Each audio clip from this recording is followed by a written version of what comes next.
வணக்கம் நண்பர்களே, வாழ்க வளமுடன். டாக்டர் பாலகிருஷ்ணன், கோவையிலிருந்து இந்த பதிவுங்க.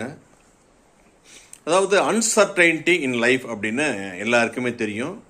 போன வாரம் ஒரு ஃப்ளைட் ஏர் இண்டியாவோட ஃப்ளைட் ஆக்சிடெண்ட் ஆகி கிட்டத்தட்ட 300 பேர் இறந்து போயிட்டாங்க. இன்சூரன்ஸ் கம்பெனி ஃப்ளைட்டுக்கு மொத்தம் 4000 கோடிங்க. அதில் 1044 கோடி ஃப்ளைட்டுக்கும், மற்றது ஒரு 3000 கோடியும் பேசஞ்சருக்கு. மொத்தம் 4000 கோடி கிளைமுங்க. இந்த கிளைம் இன்சூரன்ஸ் கம்பெனி இல்லைன்னு சொல்ல முடியுமா? சொல்ல முடியாது. கொடுத்து தான் தீரணும். 4000 கோடி செட்டில் பண்ண போகிறாங்க, எந்த கேள்வியுமே கிடையாது. இந்த ஃப்ளைட்டு எப்போவுமே அன்சர்டைனிட்டி, சரிங்களா? அன்சர்டைனிங்கிறது வாழ்க்கையில் எப்போ வேணாலும் நடக்கலாம். அதனால தான் இன்சூரன்ஸ் பண்ணி வைக்கணுங்கிறது. இன்றைக்கி பார்த்தீங்கன்னா ஃப்ளைட் எரிஞ்சிட்டா கூட டாடா கம்பெனிக்கு ஃப்ளைட்டோட காஸ்ட்டில் கிட்டத்தட்ட 80-90% வந்துடும், சரிங்களா? அதே மாதிரி இறந்தவங்களுக்கு மனிதாபிமான அடிப்படையில் டாட்டா அதை அவங்க ஒரு ஃபிலாந்தெரபிஸ்ட்.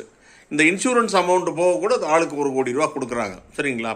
இல்லை அப்படின்னா அந்த பயணம் செஞ்சவங்களோட தகுதிக்கு தகுந்தபடி அவங்களோட ஏஜ், அவங்க எவ்வளோ காலம் வாழ்வாங்க, இந்த மாதிரிலாம் பார்த்து இன்சூரன்ஸ் கிளைம்னா 100 கோடி 200 கோடி 300 கோடி வரும். ஒருத்தருக்கு கொடுக்க முடிய சொல்லி 100 வச்சு கம்பெனி என்ன பண்ணும்?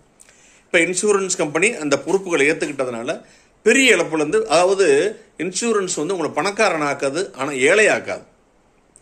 நீங்கள் எந்த ஸ்டைலில் இருக்கீங்களோ அந்த ஸ்டைல்லே இருக்கலாம். முந்தா நாள் பார்த்தீங்கன்னா ரொம்ப ஒரு பிரைம் லொக்கேஷன், கோயம்புத்தூர் சிங்கானல் ஹோப் காலேஜ் போகிற வழியில் இஎஸ்ஐக்கு முன்னால் ஒரு பெயிண்ட் ஷாப் இருந்ததுங்க. மலமளன்னு எலக்ட்ரிக்கல் ஷார்ட் சர்க்கியூட் ஆகி மலமளன்னு எரிஞ்சு 3 ஃப்ளோர் எரிஞ்சு சுத்தமாக முடிஞ்சு போச்சுங்க. கெட்ட விஷயங்கள் ஈஸியாக நடந்துருங்க, நல்ல விஷயங்கள் நடக்கிறதுக்கு கால தாமதமாகும்.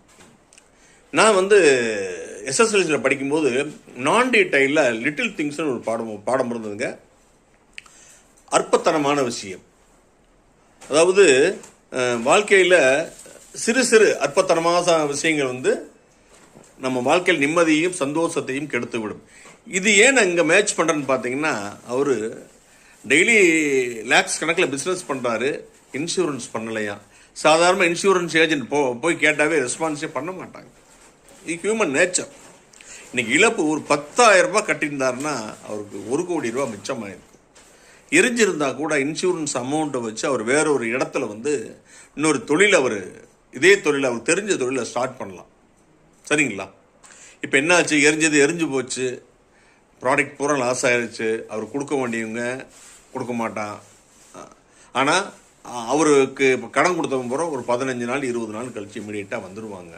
ஸோ எல்லாருமே இன்சூரன்ஸ் எடுத்து வச்சுங்க. என்ன பிஸ்னஸ் பண்ணாலும் சரி, ரொம்ப முக்கியம்.